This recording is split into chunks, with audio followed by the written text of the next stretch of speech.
Oke, assalamualaikum warahmatullahi wabarakatuh. Waalaikumsalam. Teman-teman, ini kita bikin video bahan ajar untuk wirausahaan di sesi yang pertama. Ini take pertama kita untuk materi wirausahaan. Mumpung ada teman-teman advis kita yang pada ngumpul di warung Mojok Maknul, gitu ya. Ini sekaligus iklan, namanya juga advis Pak, gitu ya. Ini angkatan 2017 semua ya. Oke, ini saya paksa untuk berkolaborasi dalam mata kuliah ini sekaligus juga sebagai sharing bagaimana sih versi mereka terkait dengan peluang bisnis yang otomatis kita bicara kewirausahaan ya bicara bisnis gitu ya. Ini teman-teman kita yaitu Mas Haji, kopinya datang. Mas Aji, Mas Fadel, Mbak Novita, Mas Eki 2017 semua. Kita harapkan mereka lulus bareng nanti ya. Amin. Meskipun mustahil lulus bareng. Oke, teman-teman sekalian, ada hal yang perlu kita diskusikan dalam forum ini sebetulnya adalah menurut teman-teman sekalian itu landscape bisnis yang sekarang dengan digital sekarang saat ini ya, semuanya serba digital sekarang ini sebetulnya peluangnya terbuka nggak sih buat teman-teman anak-anak muda untuk berbisnis itu sebetulnya peluangnya besar? Mas siapa dulu? Mas Eki dulu, oke silakan Mas. Untuk saat ini menurut saya sangat terbuka dengan kemajuan teknologi yang semakin canggih. Dan anak muda juga semakin mengerti tentang teknologi. Dengan memasarkannya lewat teknologi yang sudah canggih ini lebih mudah untuk mendapatkan pasar yang ingin mereka jual menurut saya. Kalau Mas Haji gimana Mas? Ya untuk saat ini pasti peluangnya benar-benar terbuka, banyak peluang baru yang mungkin sebelumnya itu belum ada ketika pandemi kemarin. Contohnya peluangnya untuk berusaha sekarang ini mungkin yang menjadi tren adalah produk-produk yang berbasis digital ataupun produk kesehatan gitu yang mungkin sekarang banyak dibutuhkan. Yang jelas sekarang tuh peluangnya pasti jauh lebih terbuka dan kesempatan kalau bisa kita manfaatkan dengan baik itu pasti akan mendapatkan keuntungan. Apa sih sebetulnya yang bisa dilakukan oleh anak-anak muda seperti kalian ini ya? Bisnis real yang bisa kalian lakukan apa sebetulnya? Bisnis real yang sekarang ini sedang atau yang sedang Anda jalankan apa? Anda sekarang bisnis semua kayaknya? Ya. Berbisnis kan? Sekarang ada yang pernah, ada yang sekarang sedang berbisnis. Sama apa Mas bisnis? Saya bisnis itu Pak melalui media sosial. Kan sekarang ini kan karena kita ini sekarang pandemi. Saya mau daripada kita semua berdiam diri di rumah karena corona tidak produktif. Ini menjadi peluang bagi kita semua untuk membuka sebuah usaha. Contohnya saya kan membuka usaha baju, tapi memasarkannya lewat media sosial. Apalagi sekarang itu marak sekali belanja melalui Shopee, melalui marketplace online. Jadi itu walaupun kita tidak bertatap muka secara langsung, tapi kita bisa tetap melakukan suatu pembelian secara rutin melalui media sosial seperti itu. Jadi peluang kita itu sebenarnya semakin besar ini saat corona ini. Mas Fadel ini memang sadar kamera ya. Jadi dia tahu posisinya di mana, itu dia tahu. Tapi oke lah, itu gimmicknya gitu. Itu gimmicknya. Maksudnya begini, Mas Fadel kan juga saya dengar kan penyanyi juga gitu ya. Waduh. Kenapa tidak memarketingkan itu melalui media sosial? Atau sudah? Melalui YouTube Bapak. Sudah ya? Sudah Bapak. Jadi saya juga kadang-kadang itu mengcover nyanyi melalui YouTube. Selain YouTube juga di Instagram. Jadi suatu hobi yang saya masukkan ke media sosial. Walaupun itu cuma sekedar hobi, tapi kalau menyenangkan kenapa enggak? Oh, untuk mengetahui link YouTube dan Instagram dari Mas Fadel nanti bisa ikuti tautan di bawah ya, nanti bisa komen ya Mas Fadelnya. Oke. Untuk clothing ya, bisnis clothing ya. Iya. Sampai sekarang jalan. Mereknya apa? Niki Sadian itu merek dari saya sendiri. Maksudnya kalau merek di bajunya enggak Pak, maksudnya belum ada kayak polosan gitu loh Pak. Tapi saya pakai buka tokonya itu dengan nama Niki Sadean. Niki Sadean itu artinya ini jualan. Ya, Niki Sadean. Yes. Jadi buat teman-teman sama saya promosi ya, bisa nggak di kisahdian.id ya, di situ menyediakan kaos strip buat teman-teman kalau butuh. Sekarang lagi hype banget kaos strip soalnya. Kaos strip itu kayak apa sih? Kaos strip itu jadi kayak ini putih gitu ya Pak ya, terus strip biru, garis-garis gini ya, ada hitam, banyak sekali pilihan warna yang bisa Kayak kaos Prancis gitu ya, zaman dulu gitu ya. Iya, bisa dibilang seperti itu. Kostum. Ada Nah, garis-garis iya. gitu Pak. Seperti itu. Kalau menurut Mbak Novita, kan nggak banyak nih ya pemuda-pemuda sekarang itu yang berbisnis. Faktanya kan tidak banyak. Bahkan mereka rela untuk menempuh kuliah sampai lulus dulu baru mereka memulai bisnis. Menurut Mbak Novita itu kendalanya di mana sih sebetulnya bisnis itu? Memulai bisnis itu kayak apa? Kalau berkaca pada nggak usah deket-deket, nggak usah jauh-jauh ya Pak ya, deket aja ke saya pribadi sendiri. Sebenarnya saya itu punya modal tapi saya bingung mau bisnis apa. Karena apa ya, kebanyakan mikir seperti mau bisnis apa ya, terlalu banyak mikir A sampai Z, tetapi saya nggak punya tindakan buat memulai seperti itu. Mungkin kebingungan mau bisnis apa, makanya nggak segera jalan-jalan kayak gitu loh Pak. Terus habis itu misalnya online shop juga saya nggak telaten untuk kayak balas chat dan sebagainya seperti itu. Jadi terlalu banyak mikir mau bisnis apa dan nggak ada tindakannya. Mungkin kebanyakan seperti itu. Berarti kendalanya di banyak berpikir ya sebetulnya. Iya. Tapi kan banyak berpikir sebenarnya juga bagus toh. Lebih hati-hati lah gitu ya. Menurut Mas Eki gimana? Lebih hati-hati sama banyak mikir itu konteksnya kayak apa sih? Menurut saya pernah mendengar Pak Tung Desemeringin itu terlalu banyak berpikir malah buruk jadi bisnis. Mendingan sekali jalan action terus kita tahu salahnya di mana. Nah, bisa. Dulu Mas Eki bisnis apa? Pernah bisnis apa? Pernah pertama kali yaitu bisnis ayam.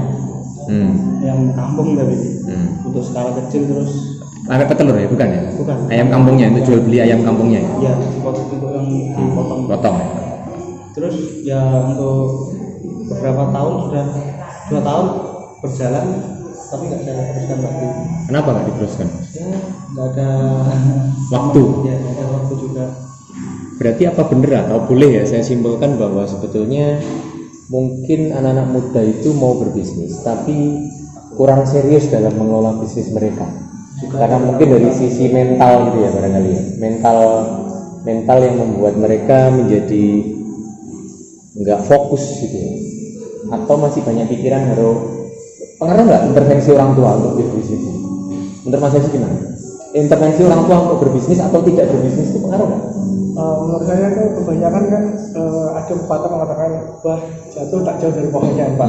Nah itu menurut saya pengaruh banget ketika orang tua yang backgroundnya udah punya mindset bisnis pasti menurunkan bakat atau skill bisnisnya pada anak-anaknya. Contoh kayak orang Cina aja kan, kalau misalnya orang tua udah berbisnis punya usaha pasti akan meneruskan ke anak-anaknya.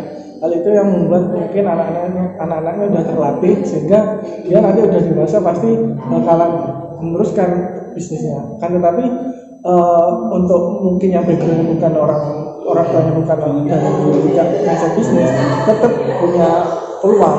Bukan berarti orang yang udah orang tuanya punya background bisnis yang itu aja yang sukses, tapi mereka yang nggak ada background bisnis juga bisa berkembang asalkan ya mau mencoba mau berusaha itu Pak.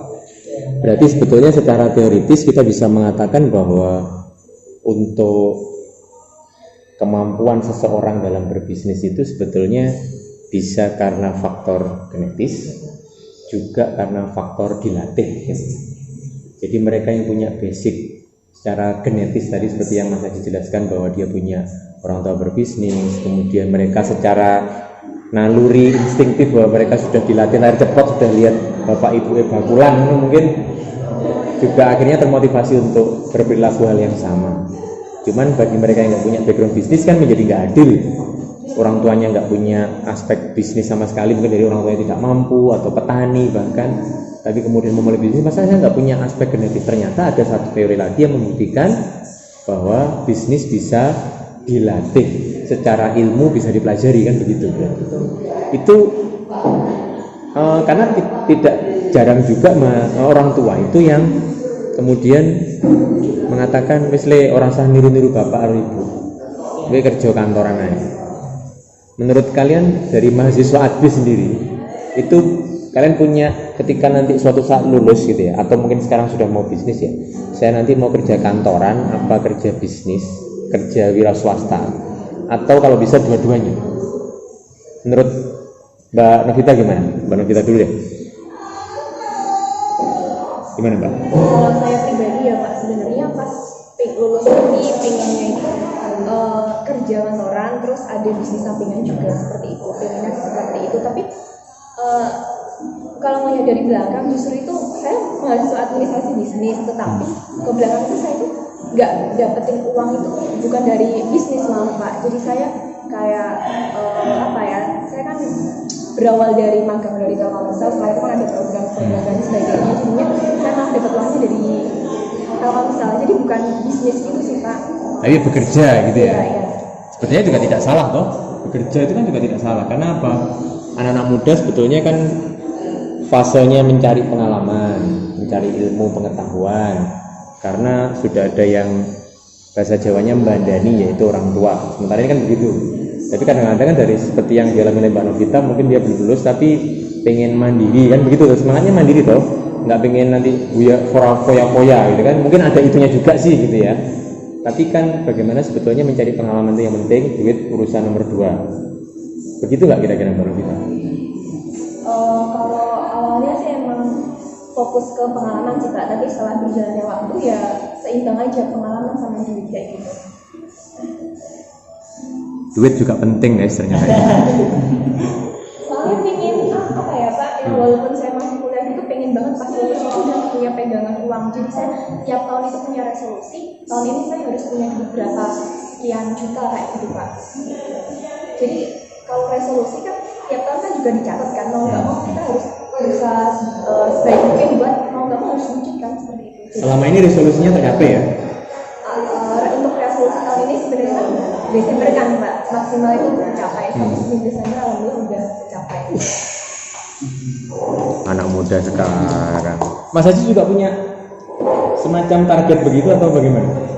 Ya, untuk target emang ada. Alhamdulillah target yang akan saya capai nunggu lulus kuliah dulu. Kenapa? Karena yang saya orangnya lebih fokus, nggak bisa mengerjakan dua hal sekaligus. Jadi mungkin saat ini fokus menyelesaikan skripsi dulu. Nah nanti ketika skripsi sudah selesai, mungkin akan fokus membangun bisnis. Dan alhamdulillah udah ada rencana, ada gambaran mau bisnis apa. Dan tunggu nantinya, yang jelas prinsip saya coba aja dulu, nanti kalaupun gagal yang penting dari kegagalan itu mungkin bisa ada pelajaran yang bisa pelajari lagi. Kalau misalnya nggak pernah mencoba ya kita kan nggak akan tahu. Kalaupun kita pernah mencoba ya kemungkinannya kan 50-50, bisa sukses bisa gagal. Tapi kalau misalnya nggak coba sama sekali ya nggak akan tahu hasilnya gimana gitu Pak. Ini cuman 13 menit sudah melelahkan saudara-saudara. Ini diskusi singkat kami dengan teman-teman di Adbis 2017. Ada beberapa hal yang bisa dipetik ya. Yang pertama terkait dengan bahwa proses pembelajaran itu ternyata membuat banyak anak-anak muda bisa tergerak dalam melakukan proses bisnis. Kemudian juga proses bisnis bisa dipengaruhi dua faktor, yaitu genetis, bisa juga karena dipelajari, karena bisnis sebetulnya adalah ilmu pengetahuan juga dan kita bisa belajar dari proses itu. Kemudian juga ternyata ada dua pilihan. Anak-anak muda zaman sekarang yang tidak saya ketahui, ternyata mereka punya resolusi, kayak resolusi jihad gitu ya. Resolusi, tapi ini jangan diremehkan, ini serius, bahwa mereka punya target yang di zaman saya kuliah dulu belum zamannya mahasiswa punya target untuk berbisnis dan memiliki uang di kala muda gitu ya. Tapi sekarang itu sudah jadi milestone dari teman-teman anak-anak muda milenial sekarang. Kemudian kita lihat dari beberapa contoh kasus, ternyata ada juga yang bisnis ayam, ada juga yang bisnis clothing, ada yang di industri kreatif yaitu di seni bermusik dan sebagainya. Nanti saya hanya minta pendapat dari teman-teman yang ikut di manajemen wirausahaan. Pertama, menurut Anda seberapa penting bisnis di usia muda? Yang kedua, menurut Anda tantangan dalam mengelola bisnis itu seperti apa? dan apakah Anda ketika menangani bisnis di usia muda bisa fokus? Itu saya mohon dari teman-teman yang mengikuti mata kuliah kewirausahaan bisa membuat video yang isinya konten terkait dengan itu. Pendapat kalian seperti apa? Kemudian nanti bisa kita diskusikan via Zoom dan grup. Terima kasih. Terima kasih buat teman-teman sekalian. Kita ketemu di konten-konten selanjutnya. Assalamualaikum warahmatullahi wabarakatuh.